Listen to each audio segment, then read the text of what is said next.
So thank you very much for this opportunity to present again. Thank you so much, Professor James, for the honor and the introduction.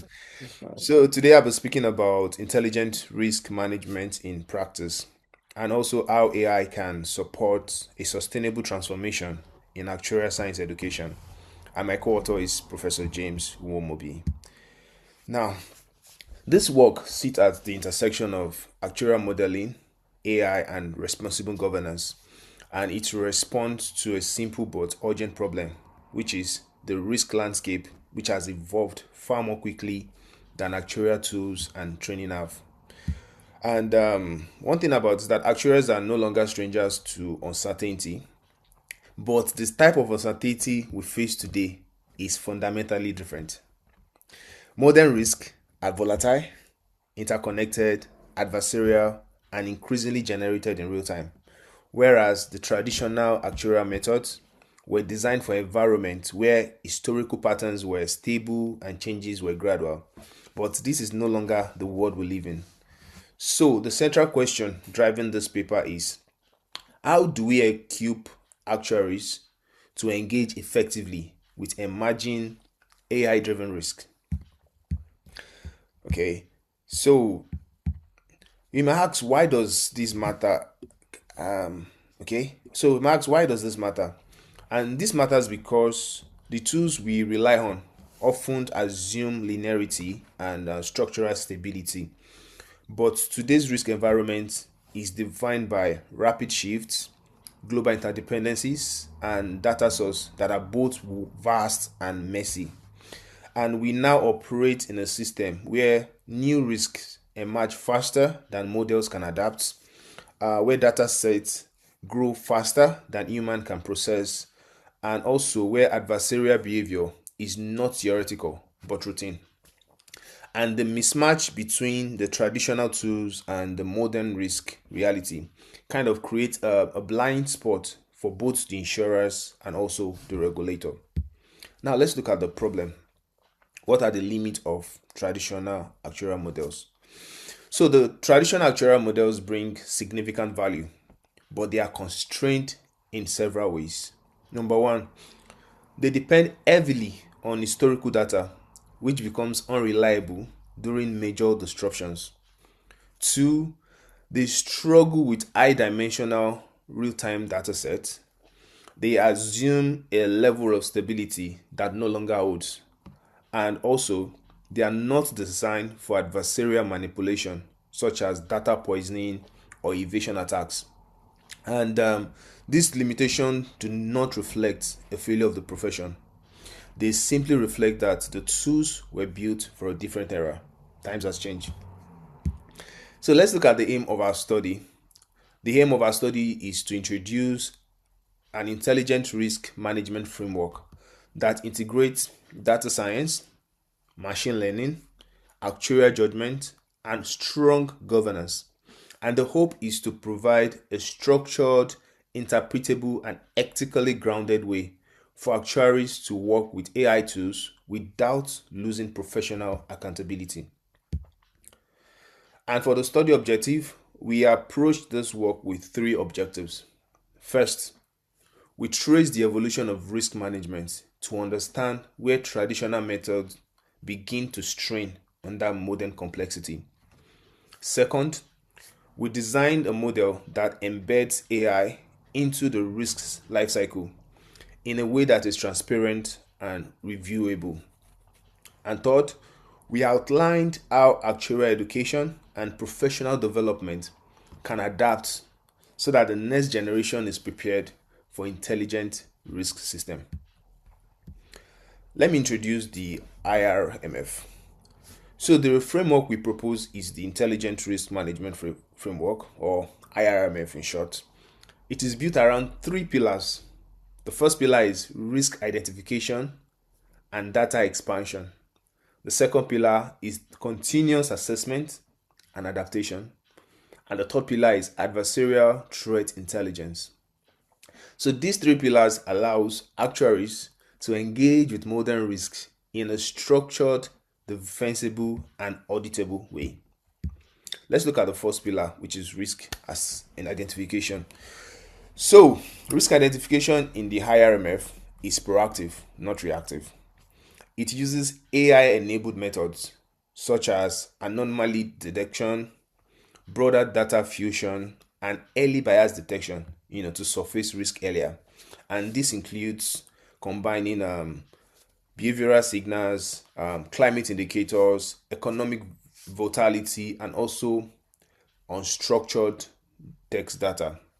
And the aim is not to automate judgment, but to give actuaries earlier and richer signals to work with. Let's look at the second pillar, which is continuous assessment. And this is because the risk profiles shift constantly and also models drift. And data distribution also evolves, regulations change. The second pillar will create excuse me, a loop of continuous monitoring and adaptation. And it requires model drift detection, periodic retraining under governance controls, human in the loop oversight, and dashboards that indicate model health. And this pillar ensures that risk assessments remain current and reliable over time. And the third pillar, which is the threat intelligence. So the third pillar responds to a new reality, and that is that risk can now be adversarial. Attackers can deliberately manipulate inputs to mislead models. That as a result, and that was what has led to bias historical data that on which most models have been trained. They can poison training data, they can reverse engineer parameters or trigger misclassification. But using the Mitre Atlas, actuaries can now stimulate adversarial attacks, can test vulnerability, and also strengthen resilience. And this is a critical addition because actuarial systems are increasingly integrated into digital platforms where adversarial behavior is expected, not rare. Now let's look at the IRM process flow. So for the IRM framework, it operates as a life cycle. We have data intake, then we have detection, then from detection we have analysis, then decision support, we then take actions, and we have governance and audit. And every stage in this life cycle is designed to be transparent and reviewable. And this satisfies both regulatory demands and ethical requirements. You may ask, what has AI got to do in all of this? Now let's look at the role of AI. So AI will support this life cycle by offering predictive modeling, natural language processing, reinforcement learning for decision and dynamic decisions, and also data quality scoring and explainability tools such as the Sharp and Lime.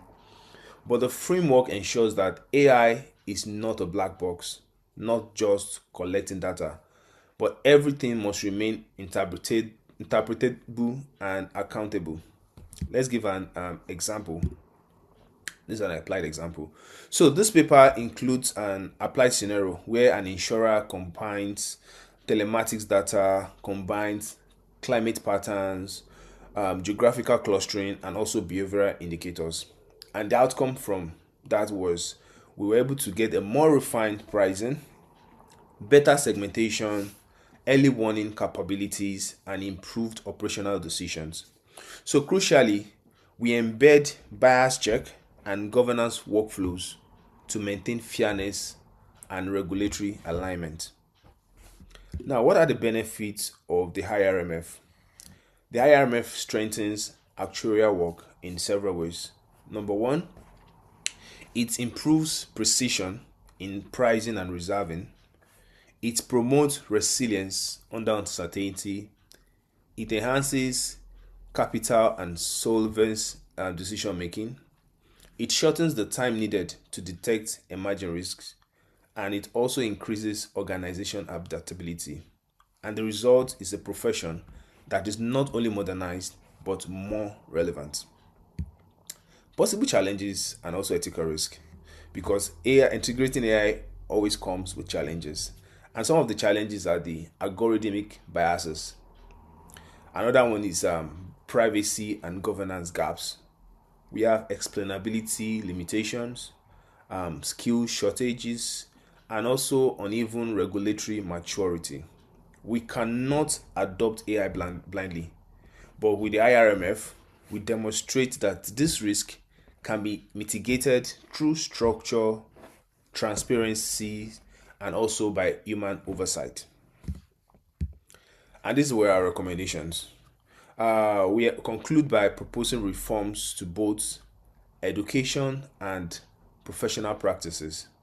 So, actuarial sciences program should include machine learning, should include data ethics, model governance, system thinking, and also cybersecurity awareness. So, professional bodies should adopt and support continuous upskilling, standardized AI audit trails, and also interdisciplinary collaborations. To the end, actuarial professionals stand at a pivotal moment because AI will continue reshaping risk. The question is not whether actuaries should adopt AI; it is whether they will shape AI-enabled risks systems responsibly. And the intelligence risk management framework offers a way forward, one that preserves professional integrity while also embracing the tools for the future. Thank you very much.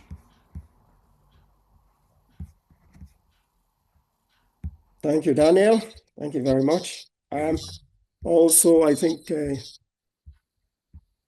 as you may have observed, just a slight note, as I said, a lot of things are happening in Nigeria, and Daniel's work has been seen as very, very important. When we talk about insurance or actuarial science, I think it's something that most people think only in the business, in terms of the business world, but we are making it to be something that people realize affects them, affects society, and affects all disciplines, really. It's interdisciplinary. And the role of AI is something that need to be quickly identified, and we need to engage with it early enough. So thanks a lot for that, Daniel.